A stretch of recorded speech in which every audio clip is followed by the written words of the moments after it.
Hello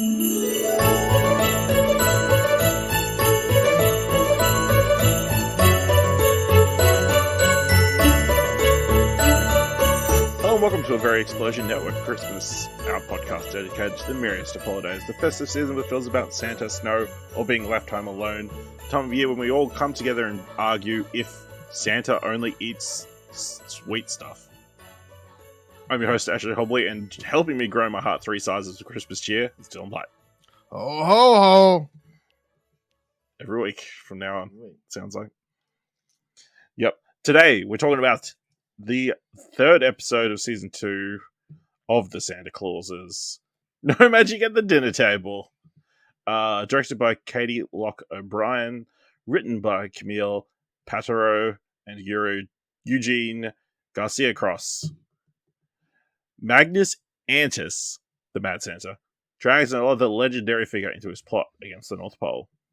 Dylan, what did you think of this week's episode of the Santa Clauses? Yeah, I enjoyed it still.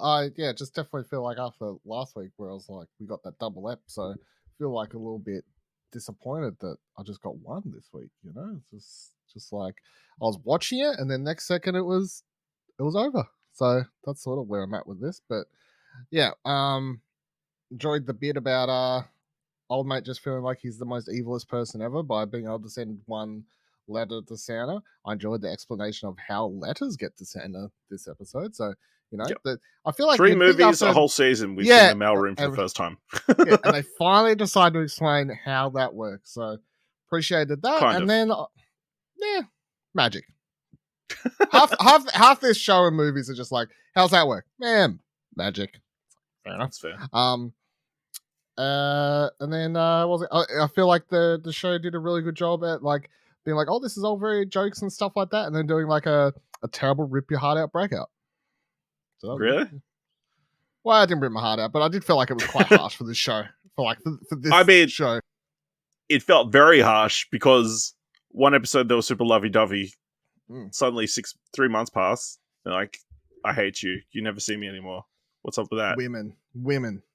Am I right? You don't show them any affection for a couple of days and they go crazy. You don't show up on their birthday. Try to become the next Santa Claus. You don't go all the way from the North Pole to somebody's house on their birthday and they get super upset for some reason. Craziness.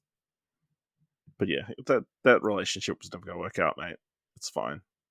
Come on, Cal. You know what you're signing up for. But yeah, I thought, another fun episodes. Lots of great Eric Stonestreet again this week. Whether him desperately trying to make his Kane come across the room to him, or weirdly reminded me trying of to catch a fried shit. Wiggle your big toe. Wiggle. That's yeah. Definitely those vibes. And I think maybe I like the gnome more. I feel like she's than Magnus Antas. Oh, what? I think she's a great. That kid's great. Smashes. Very angry. Love that. Yeah, it's good. Eating the marshmallow and gets called out on enjoying it. Yep. Oh, I hate childish things. Stealing the Easter Bunny. Played by Tracy Jordan. Yeah, why not? Why not? Seems like a good fit. I do love that they were like good buddies back in the day. And it was like, he's outgrown him. The Easter Bunny. We all outgrow Santa Claus eventually, Some of us do. Don't know what you're trying to say, but I always believe in Santa. No, Santa's always lives in my heart. Fair enough. Okay. So obviously this episode we continue Cal's training. His major issue with heights. Can't deal with them. No, his major bit issue, of a problem. His major issue really is that he's a typical new gen kid who fucking thinks he deserves anything but doesn't want to do the work for it. I mean, yeah, a little bit, especially towards the end of the episode where he's like, "I'm heir to the throne." Yeah, heir to the throne. Heir to the throne. You're just upset because I'm meant to be Santa. Yeah, lots of nice moments. Obviously, I don't know how pretending to be in the sleigh with all the elves as reindeers, how that was supposed to help at all. But it's like a mental a shot. thing, It's like if you help get your mind there, then it'll help you in the long run. When I was watching that, I'm like, he says, keep the reins between your fingers. I'm like, never thought about that. Thought you just hold, as long as you've got hold of them some way. There's technique, Yeah, because I guess that's the only thing holding you to the reindeer. Yeah, where you can't. It's like saying you just put your hands on the driving wheel, but there is technique, Absolutely. It was 10 and 2, and then they were like, no, it's 9 and 3, but 10 and 2. Yeah. And I did enjoy that. Scott told Callie loves him for the first time ever, apparently. Yep. Pretty happy about it. On the other front, Mrs. Claus, super jealous of the new witchy relationship between her daughter and what's her name again? Can't remember, but I enjoyed her part about the awkward dinner scene where she attempted to do some magic herself. the moving the finger cup around water thing. Yeah, I was like, it's gonna happen soon. It's gonna be so cool. All right, it's great when it happens. Love Befana. There we go. She's what she say she was? Italian? Yeah.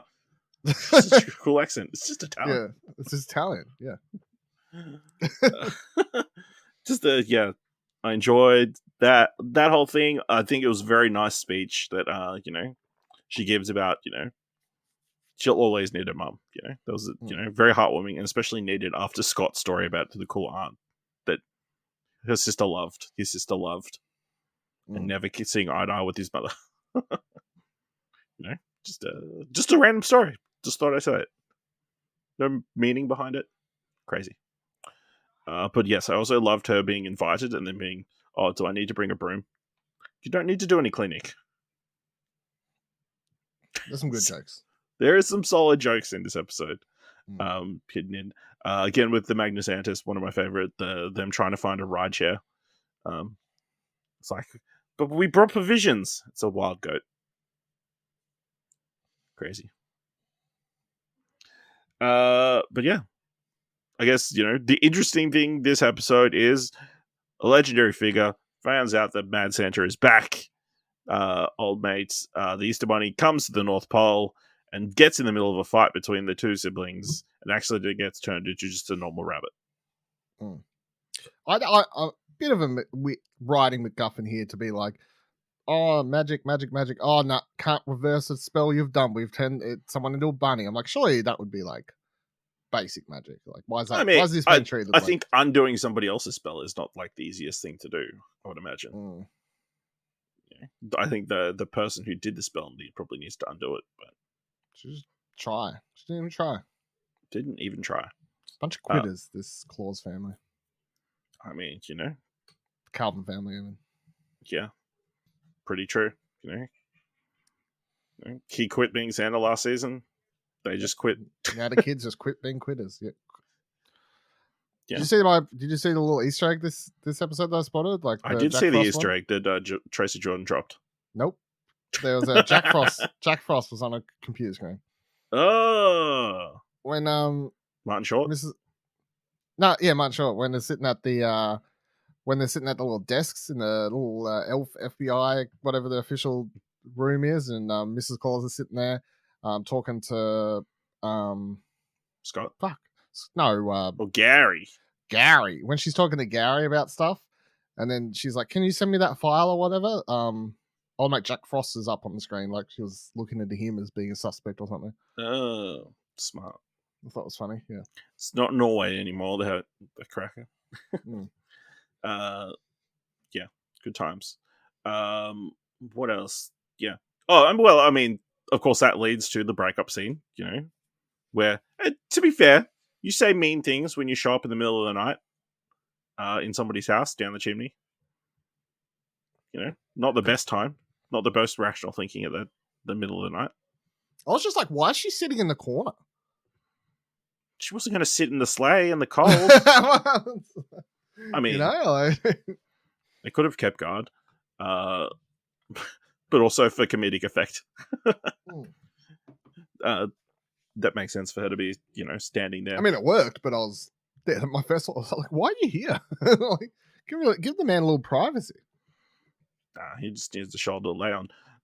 But the key thing is, he gets super upset, blames his dad for forcing him to be Santa, even though he's kind of came around on the idea of being Santa during the episode, and throws away his Santa in training vest.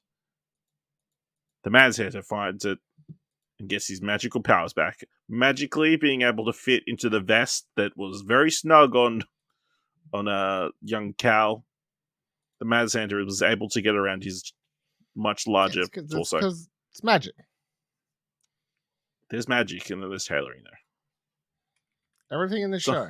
If you think you found something that doesn't make sense, magic. Yeah. Again, I mean, it's a classic story, A girl makes you try and get your dad's old job, and then you break up with a girl and you realize you don't want to do it anymore. Yeah, that classic story. Yeah, classic story. It happens to every Santa. Yeah. What are you expecting for the rest for next episode? Well, I assume that Easter Bunny's not getting turned back for another episode, a couple episodes, right? Mm. Can't have them given that information. We're at the halfway point of this season. Yeah, true. We got 3 episodes left, so yeah, at least one more episode, I'd say. Surely. Probably they'll do that typical thing where it's he gets turned back just in time to tell them, but then it's it doesn't matter anyway. It doesn't matter because he shows up. Yeah, that typical thing. So, but yeah, that's what I'd assume next week. We'll now that he's got some magic, he can start the journey to the North Pole. Probably end the episode with him being at the North Pole. Yeah. I mean, that makes sense. Yeah. He shows up at the end of the next episode. Episode 5, he kind of takes over. And then episode 6, everything's resolved. Yeah. Seems like a pretty rational series of events. Anything else you want to discuss about this week's episode? Nope. No. Yeah. Ho, ho, ho. Pretty plain without, just the one episode. Mm. All right, let us know what you thought of this week's episode of the Santa Clauses by going to explosionarc.com/Twitter or jump to Discord at explosion.com/Discord. If you want to help us out here at a Very Explosion Network Christmas, leave us a review on Apple Podcasts or on Podchaser. Leave us 5 stars anywhere and leave 5 stars, or just tell people about the show. And if you enjoyed this episode, want to spread some Christmas cheer here at the Explosion Network, head on over to our Ko-fi page at explosion.com/support. Thank you very much for listening, and until next time, remember, it's sly as a rabbit.